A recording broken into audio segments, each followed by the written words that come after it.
when we say sin is a disease, it's the root, because sin is the root for disease or any other conduct. Could you talk about more about this? I think that we just talk about everything to understand the word and the term, but not understanding the absolute truth. For example, while one is having food or after having food, sometimes there can be some uneasy feeling too. Is that right? And we think that at that very moment it's uneasy and it's unpleasant at all, the bodily feeling. We just know that. But what about the reality which is there? Today, taking food is very smoothly, but sometimes it's not like that at all. So what is there? It's a reality, no matter we call it disease or Vayo-dhatu, the wind element or whatever, but it shows up as it's just that. It has its characteristic, not as usual after eating or while eating. All realities are there unknown. Until Buddha thought about it, each one as it is, different one. We can explain what one feels at that very unpleasant moment, but what is the truth of that? What is there when there is the stomach trouble? See, we just understand it's no good at all. The stomach is not as usual.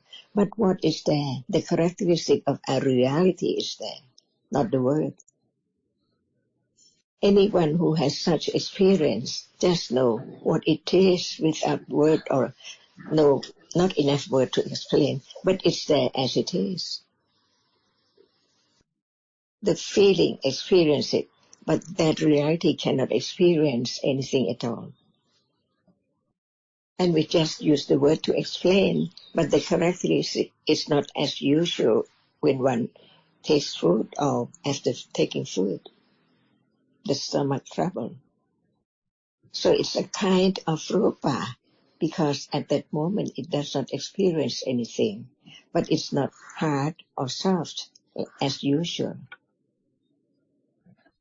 And that can be the experiencing, only it's there. But when it's not there, it's not as that. So it means that it's not hard, it's not soft, it's not hot or cold. So what is it?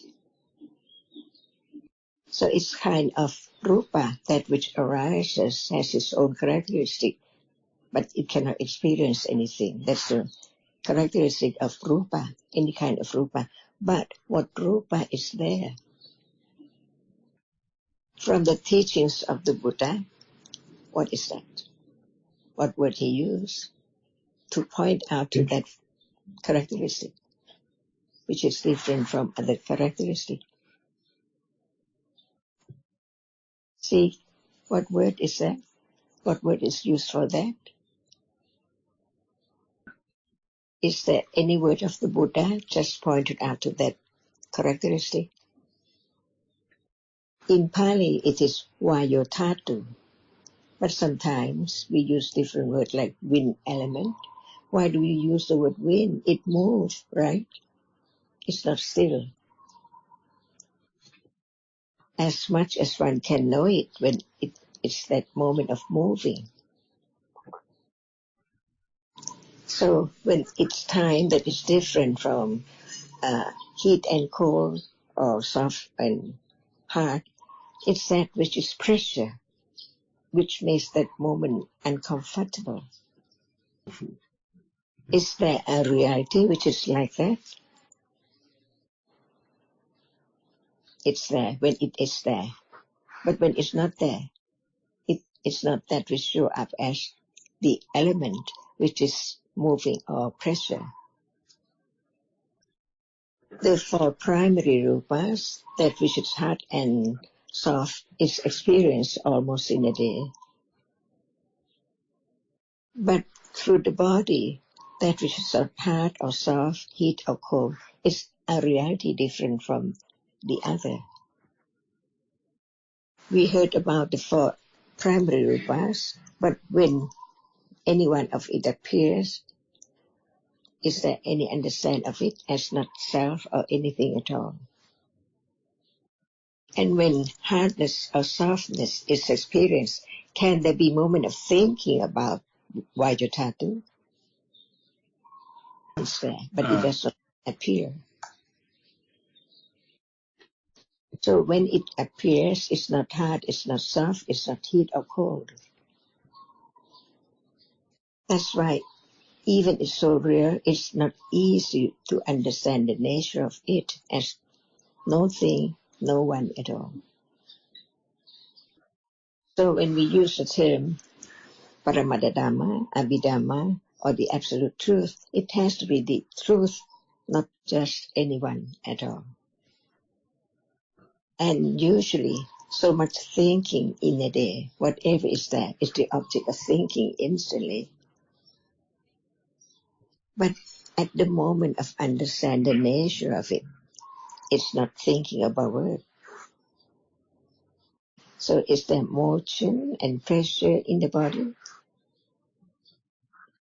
Is there no doubt about it as it's not hard and cold, soft or hard?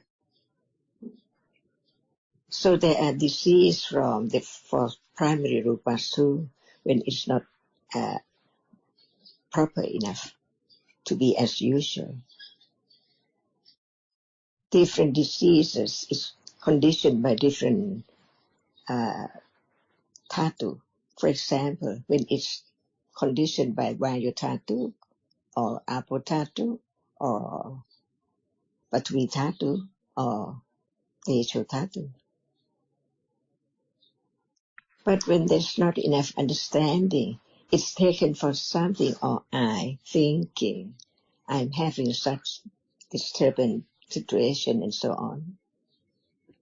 So the precious of understanding is it let go the idea of things as this or that into understanding the characteristic which appears as it is, only one at a time. Like at moment of hardness, no thought about other thing, because hardness is there as the object of experiencing. So the Absolute can be known after hearing the teachings and consider what is there as it is, little by little. He taught about the 4 primary rupas, so at moment of touching, no word whether it's heat or cold, soft or hard.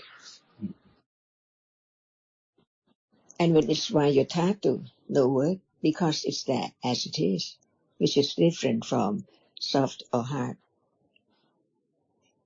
And this can condition the understanding of that which is there, but still, it's me or mine, as long as it's not directly known as it is one by one. So listening to the teaching of the word about whatever is there at any moment can condition moment of beginning to understand the meaning of his word, just about that which is now appearing. The words of truth about the absolute truth can condition right understanding of the truth as no one and no thing at all, little by little. Otherwise, there must be wrong understanding, taking everything for something or I all the time, years and years ago, and on and on. The truthful to the truth has to be developed too. And this is part of me, without understanding why one listens to the teaching, to understand what is there now in life from moment to moment. Until what he said is not forgotten when time comes to condition the moment of sati at different level too. So the truth is the truth. Why does one listen to the words of the Buddha? To know what is there in life, or to understand the truth of no one there at all.